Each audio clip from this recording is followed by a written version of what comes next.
Jésus a beaucoup enseigné, il a beaucoup parlé dans les évangiles quand il était sur la terre. Il s'est adressé parfois en particulier à ses disciples, parfois il s'est adressé qu'à une personne, je pense notamment à Nicodème, et parfois il s'est adressé à des milliers et des milliers de personnes. Jésus a dit des choses, il a parlé de certaines choses, et tout ce qu'il a dit, bien entendu, était inspiré et pertinent. Alors on va s'arrêter au cours de l'été, et Sam et Sommer feront la même chose les semaines prochaines. On va s'arrêter sur ces quelques phrases, quelques mots qu'on a retirés comme cela, parce qu'on ne sera pas, bien entendu, exhaustif, sur quelques mots que Jésus a pu dire. On va s'arrêter aujourd'hui sur Luc 16, verset 10, où Jésus a pu dire ceci: « Celui qui est fidèle dans les moindres choses l'est aussi dans les grandes. » Et le titre de mon message est le suivant ce matin: « Le temps des petites choses ». Peut-être que dans ta vie, tu te trouves dans le temps des petites choses.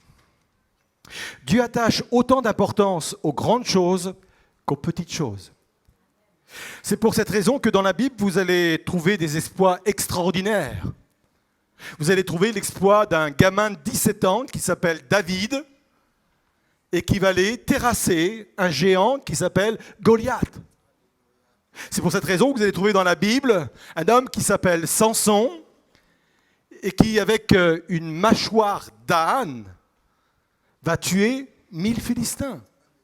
C'est pour ça que vous allez trouver dans la Bible un homme qui s'appelle Daniel, qui est jeté dans la fosse au lion à cause de sa foi et qui va ressortir de cette fosse victorieux, sans une griffure, sans une morsure, parce que Dieu l'a gardé et l'a préservé. Alors oui, c'est vrai que dans la Bible, vous allez trouver des exploits extraordinaires, des exploits grands qui peuvent nous tenir en haleine. Vous allez trouver aussi des actions anodines, banales, sans apparat. Du style, ce qui s'est passé avec Aaron. J'ai relevé ce texte. Aaron, c'est un personnage très élevé. C'est le grand prêtre d'Israël, le souverain sacrificateur. C'est le grand frère de Moïse. Moïse, c'est le leader national, c'est le leader du peuple hébreu. Et Aaron, c'est pas n'importe qui.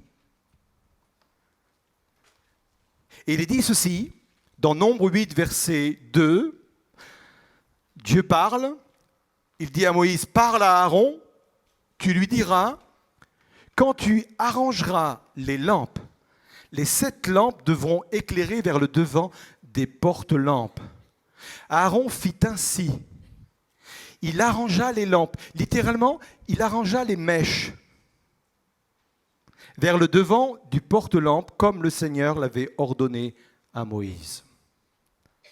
Alors, dans la Bible, il y a effectivement des histoires extraordinaires d'un homme qui tue un géant, mais il y a aussi l'histoire d'un homme qui va arranger, redresser les mèches d'un chandelier.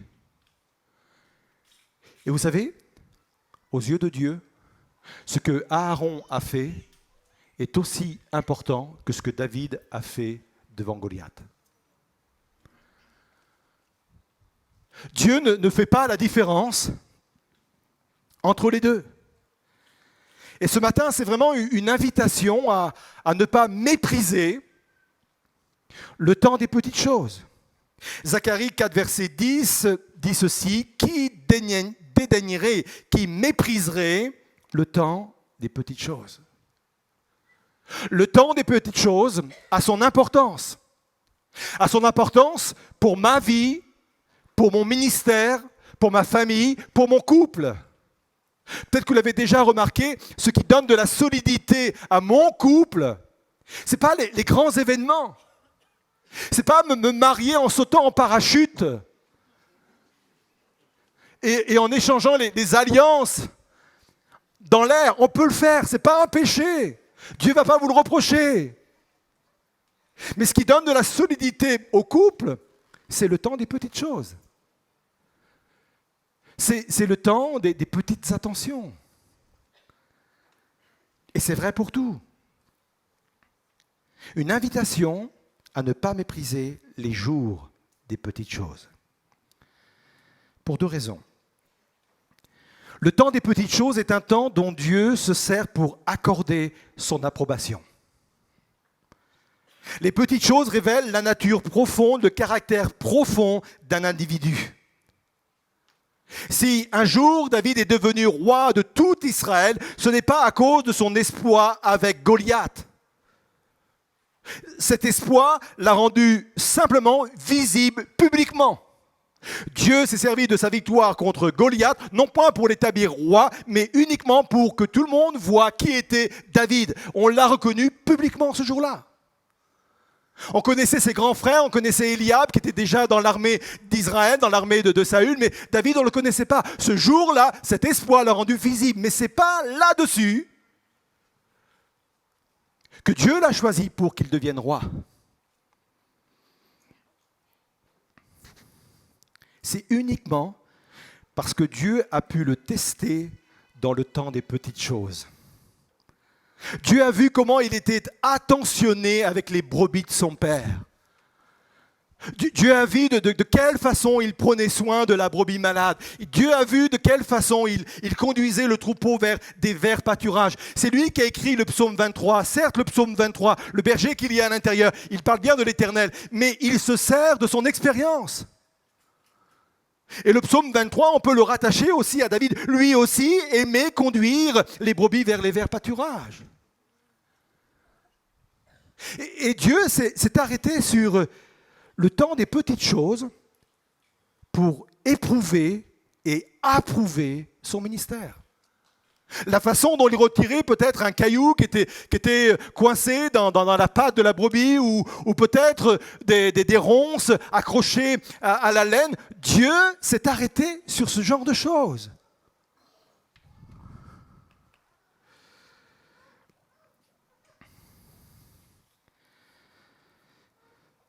Une vérité que je veux afficher devant vous, ce ne sont pas les grands exploits qui nous ouvrent les portes de notre destinée, mais c'est la fidélité dans les petites choses. Je le répète, ce ne sont pas les grands exploits qui nous ouvrent les portes de notre destinée, mais c'est la fidélité des petites choses. Il en est de même pour Philippe. Philippe, il est devenu un grand prédicateur avec beaucoup de conversions à son actif. Il est dit dans Acte 8, verset 6, « Les foules tout entières étaient attentives à ce que disait Philippe lorsqu'elles apprirent et virent les miracles qu'il faisait. » C'est vraiment un grand ministère, Philippe. Vous pouvez le lire. Il se passe des choses extraordinaires par ses mains. Il y a de vraies délivrances et de vraies guérisons. C'est une vraie prédication qui impacte le monde. Des milliers de personnes se convertissent quand il parle. Mais j'aimerais vous dire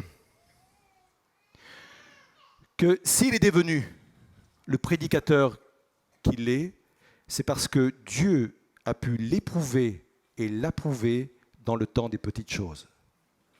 Si les responsables de Jérusalem l'ont envoyé à Samarie parce que c'est à Samarie que ça se passe, c'est pas parce que dans l'église locale il accomplissait des exploits, des miracles, des guérisons. Il dit « Oh là, ce gars-là, il a du potentiel, il faut qu'on l'envoie ailleurs, il faut qu'on l'envoie en Samarie parce que là, déjà dans son église, il fait des exploits extraordinaires. Il sait guérir les malades, il sait délivrer. » Non, non, non, non.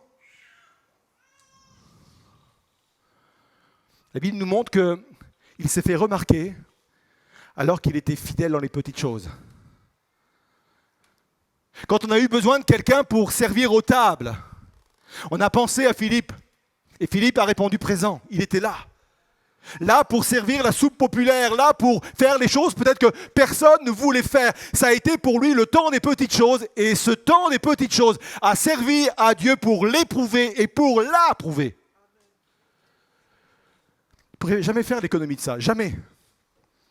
Celui qui fuit le temps des petites choses ne sera jamais éprouvé, jamais approuvé. Ne méprisez pas le temps des petites choses. Ne les méprisez pas. C'est passer à côté de sa destinée. C'est passer à côté du moment, de l'occasion que Dieu a d'éprouver et d'approuver. Vous êtes toujours là? Rien ne se perd devant Dieu. Rien ne se perd. Un passereau qui tombe, il le voit. Je vais le dire autrement. Un moineau qui tombe, il le voit. Un cheveu qui se perd, il le voit. C'est la Bible qui le dit, rien ne se perd. On pense qu'il y a des petites choses, des petits détails comme ça qui passent inaperçus aux yeux de Dieu. Non, rien ne se perd. Ce que je fais dans le secret, même petit, ce que je fais dans ma propre maison, vis-à-vis de mes enfants, vis-à-vis de mes époux, de mon épouse, rien ne se perd. Rien.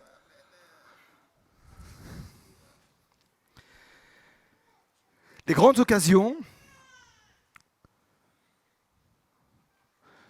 se cachent dans les petites choses. Je reviens à David. Je pense que David, très jeune, a dû sentir au fond de lui-même qu'il était appelé à de grandes choses. Je crois que Dieu permet parfois, dans notre enfance, dans notre adolescence, à mettre en nous de tels sentiments. Toi, tu vas être appelé à de grandes choses. Je pense que David a dû sentir au fond de lui-même qu'il était appelé à de grandes choses. C'est ce que j'appelle en livre des psaumes quand il est dit ceci, que Dieu a tracé dans le cœur de l'homme des chemins tout tracés. C'est au-dedans de nous, on ne sait pas comment ça va se passer, mais on sent au-dedans de nous, on sent sur nos vies qu'il y a un appel particulier, et on sait que nous sommes appelés à de grandes choses. Et David devait le savoir. Et peut-être qu'il s'attendait à tout moment à ce qu'il vive quelque chose de grand.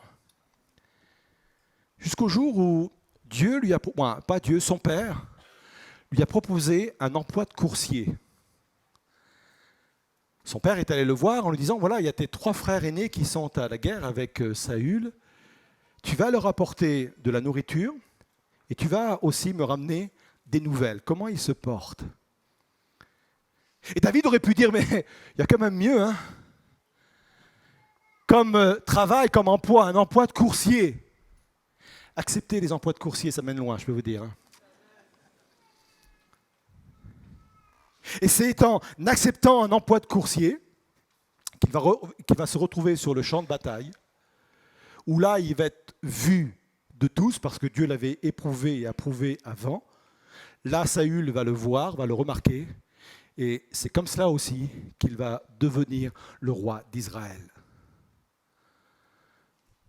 Dieu a besoin de ces temps de petites choses, parce que le temps des petites choses cache des opportunités extraordinaires. Les grandes destinées se cachent au milieu des tâches subalternes. Le temps des petites choses sera toujours présent dans notre vie, pour 2 raisons. Parce que c'est un garde-fou extraordinaire, et deuxièmement, c'est un tremplin extraordinaire vers une autorité spirituelle indéniable.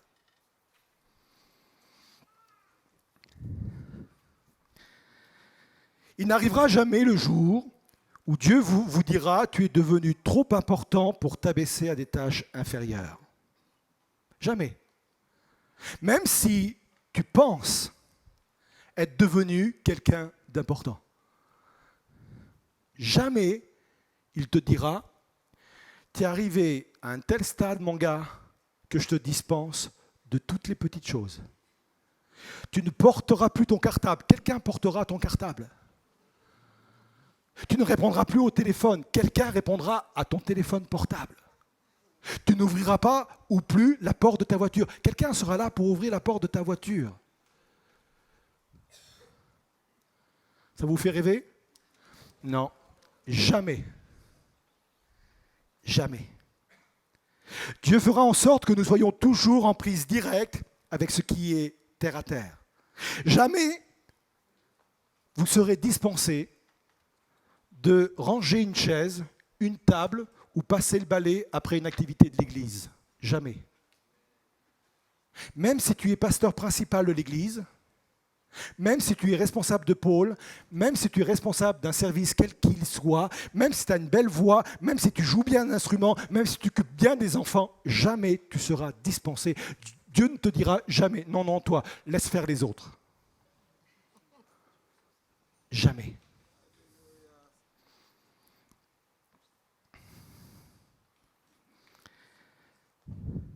Tous les grands hommes se distinguent par cette qualité. Ils savent s'abaisser pour accomplir des tâches subalterne. Sur l'île de Malte, Paul, alors que tout le monde a froid sur cette île, Paul, avec les autres, va ramasser du bois pour faire du feu. Pourtant, ils viennent de passer des jours et des jours compliqués, difficiles. Il est épuisé, ils ont pris cher, ils ont cru même mourir, il y a eu une tempête, il y a eu un naufrage. Et alors qu'ils se retrouvent là, il faut bien s'occuper de la logistique. Quelques-uns vont chercher du bois et Paul va chercher du bois comme les autres.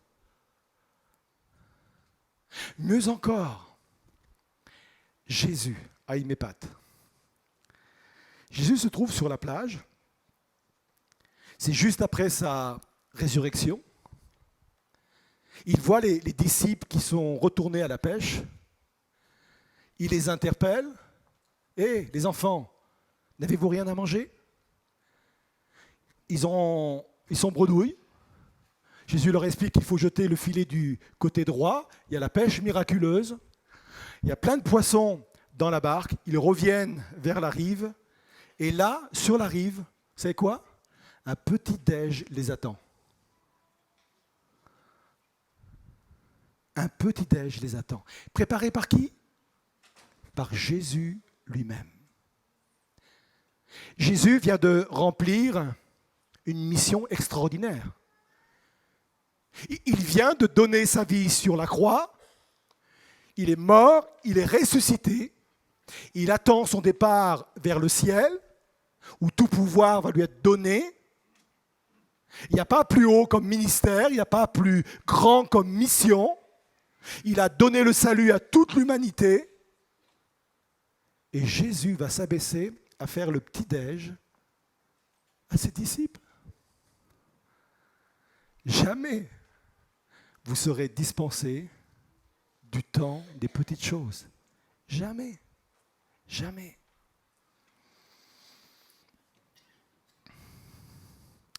Ça peut être inspiré quelques dames. Demain matin, messieurs, je pense que vous allez faire le petit-déj.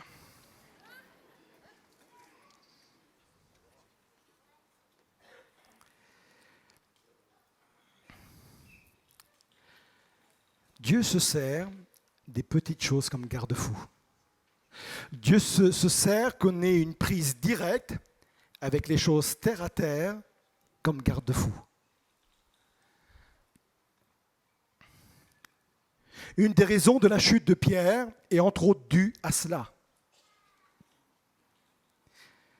Pierre, pendant un temps, je vais le dire comme cela, ne touchait plus terre. Il avait l'impression qu'il était au-dessus des autres. Non seulement il avait l'impression d'être au-dessus de ses collègues, des disciples qui étaient avec lui, mais il avait même l'impression d'être au-dessus de Jésus. Jésus est en train de leur expliquer qu'il va monter à Jérusalem et qu'il va donner sa vie sur la croix, mais qu'ils n'ont pas à s'inquiéter puisqu'il va ressusciter. Et moi, il me coupe le souffle, Pierre.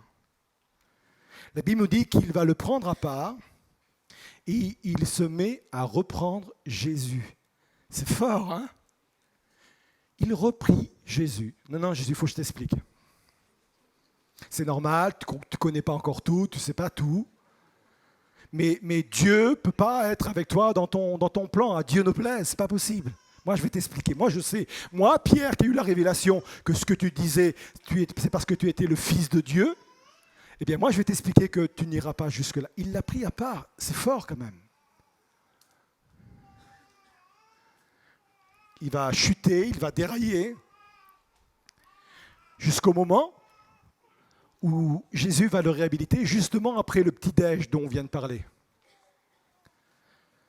Et c'est très intéressant la façon dont Jésus va le réhabiliter. Jésus ne va pas l'appeler Pierre. Jésus va l'appeler Simon, fils de Jonas. C'est très important. Il n'y a rien qui se perd dans la parole de Dieu, vous savez ? Rien. Pierre, c'est son nouveau nom. Non, c'est le nom qui symbolise son appel, sa nouvelle vie, sa transformation, son ministère, ce qu'il est devenu. Pierre, ça symbolise tout cela. Mais Jésus ne veut pas l'appeler avec ce nom-là, volontairement. Jésus l'appelle Simon, fils de Jonas. C'est très important ce que Jésus dit au travers de cette appellation. Il lui dit, Pierre, tu as oublié tes origines. Pierre, tu as oublié d'où tu venais. Tu as oublié que pendant longtemps, tu as vécu dans une maison de pêcheurs et ton activité quotidienne, c'était d'aller jeter le filet, le retirer, entasser le poisson, réparer le filet, bref, des gestes quotidiens. Je t'appelle Simon, fils de Jonas, parce que tu as oublié cette parenthèse. Tu t'es cru trop important, trop élevé, arrivé à un certain stade pour rester le Simon, fils de Jonas, que tu es ou que tu étais, malgré que tu sois devenu Pierre, malgré ton appel, malgré ton ministère. C'est un garde-fou extraordinaire. Messieurs, j'aime faire le ménage à la maison. Je ne suis pas là pour me vanter, hein, non, je vous rassure. J'ai bien dit à la maison, dans ma maison. Ne m'appelez pas pour faire votre ménage dans votre maison. Hein. Parce que c'est une prise directe avec la réalité, avec ce qui est terre à terre. C'est nécessaire, c'est utile. Ce sont des garde-fous que Dieu met devant nous. Et là, je vois des regards d'hommes qui me détestent. Parce que là, mesdames, vous avez maintenant une occasion de dire, t'as vu, le pasteur, il le fait chez lui. Hein. Et je sais que ma femme va être harcelée à la fin du culte, vous allez lui demander, c'est vrai? Comme le dit souvent mon épouse, quand je suis sur l'estrade, il faut me croire. Quand je descends, un peu moins.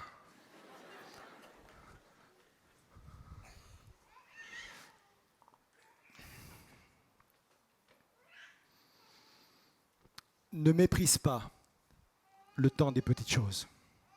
Ne méprise pas.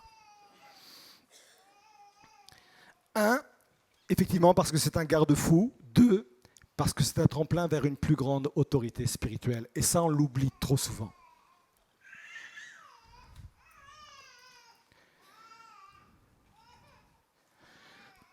Galates 6, verset 3, j'ai choisi Parole vivante.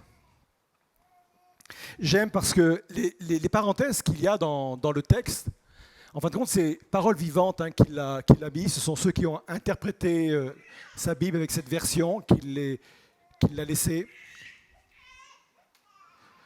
Il est dit ceci, si quelqu'un s'imagine être une exception, entre parenthèses, quelqu'un de trop important pour condescendre à porter le fardeau d'autrui, il s'illusionne, mais il n'abuse que lui-même, car en réalité, devant Dieu, il n'est rien. Mon autorité spirituelle dépend du poids que j'ai devant Dieu. Et pour avoir du poids devant Dieu, ce n'est pas forcément faire de grands exploits. Ce n'est pas passer forcément des heures et des heures en prière, même si c'est important de prier. Ce qui me donne du poids devant Dieu, c'est de pouvoir m'abaisser à porter le fardeau des autres. Faire ce que les autres ne peuvent plus faire ou ne veulent pas faire.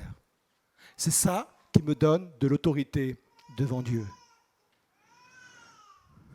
Luc, chapitre 19, verset 17, il lui dit, c'est bien, bon serviteur, parce que tu as été fidèle en peu de choses, reçois le gouvernement de 10 villes. Connaissez le contexte? C'est la parabole des talents. Un maître part pour un voyage, un long voyage. Il veut confier ses biens à ses serviteurs, il en choisit 3 et il répartit comme cela ses biens. Le premier a mis le talent dans la terre, on le sait, et les 2 autres ont fait fructifier les talents reçus. Tu as été fidèle en peu de choses, dans les petites choses, dans le temps des petites choses. Tu as été fidèle à ce moment-là, et le maître lui a confié quoi? L'autorité de 10 villes. C'est pas rien, hein? Il est devenu la personne principale, celui qui règne, celui qui gouverne, celui qui dirige 10 villes. Mon autorité spirituelle dépend de mon comportement dans le temps des petites choses. C'est un principe divin, c'est un principe biblique. Luc 14, verset 11, car quiconque s'élève sera abaissé et quiconque s'abaisse sera élevé. Il y a des lois spirituelles dans la Bible. Vous ne pouvez pas les changer, vous ne pouvez pas dire ça c'est plus valable. Vous ne pouvez pas dire ça, oui, c'était bon du temps où Jésus l'a écrit. Non, il y a des lois spirituelles. Et ça, c'est une loi spirituelle. Elle demeure, elle est universelle, elle est éternelle. Quiconque s'élève sera abaissé. Quiconque s'abaisse en étant fidèle dans le temps des petites choses sera élevé. Il est question, entre autres, de l'autorité spirituelle. Je pourrais multiplier les exemples, mais je vais m'arrêter là ce matin.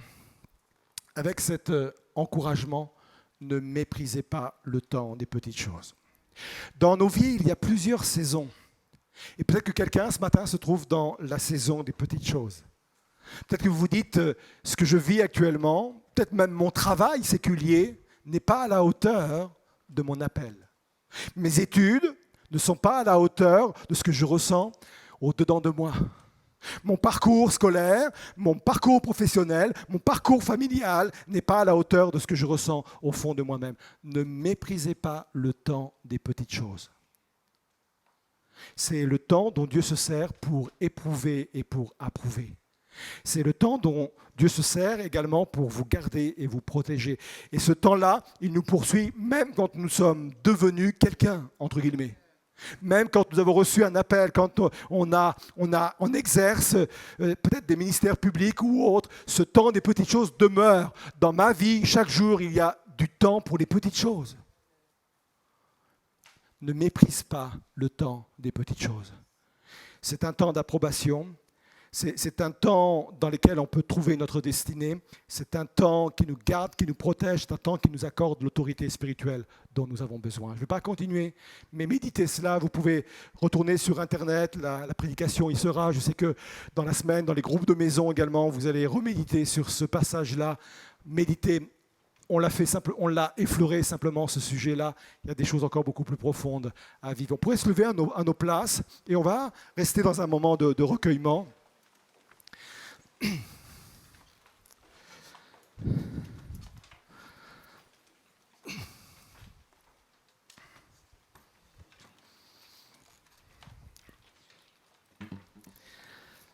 On va rester encore quelques instants ensemble. Et je pense qu'il est important pour nous de réfléchir, de méditer. C'est important vraiment de nous arrêter sur ce qu'on vient de partager. On a besoin de garder cette attitude d'humilité. On a besoin de garder vraiment ce temps-là où on se préoccupe autant des grandes choses que des petites choses.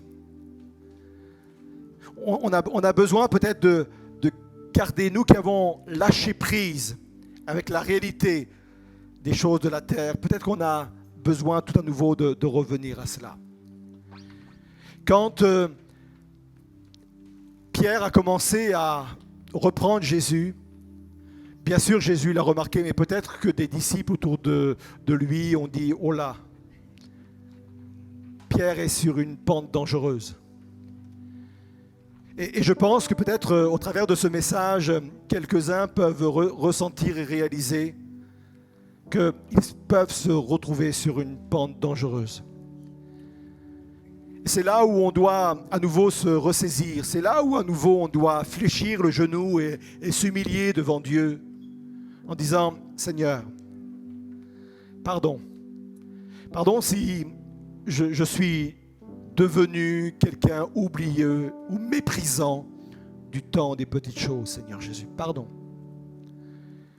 Pardon parce que dans mon emploi du temps, dans ma vie, Seigneur, pour moi, ma préoccupation, c'est uniquement les choses importantes.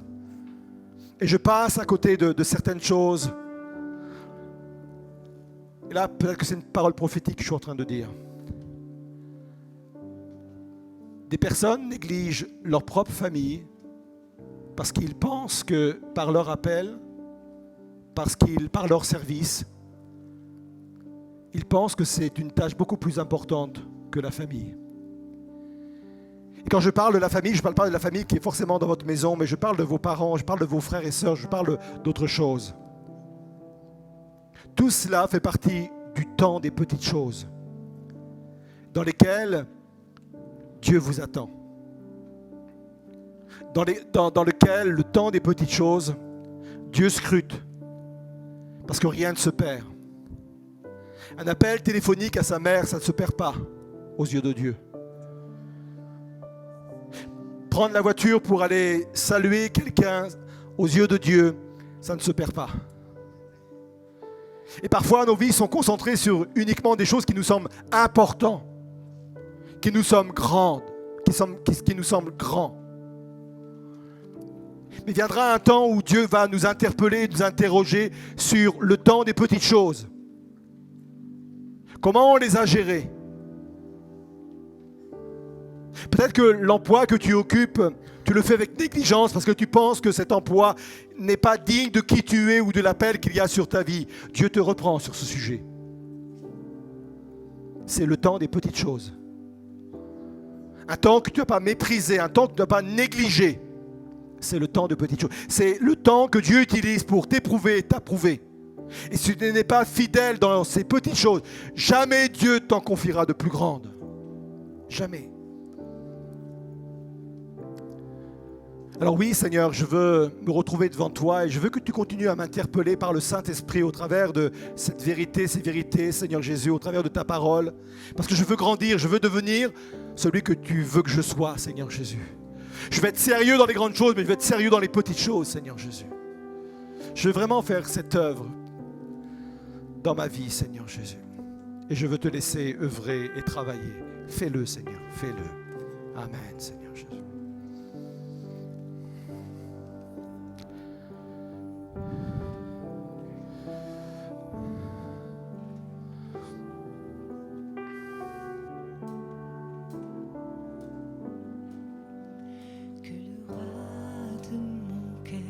Sois la montagne où je cours, la fontaine où je bois, oh il est mon chant. Que le roi de mon cœur soit l'ombre où je me cache, la rançon pour ma vie, oh il est mon chant. Tu es bon, bon. Tu es bon, bon, oh. Oui, tu es bon, bon, oh. Tu es bon, bon, oh. Que le roi de mon cœur soit le vent dans mes voiles et l'encre dans mes vagues, oh il est mon chant. Que le roi de mon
Tu es bon.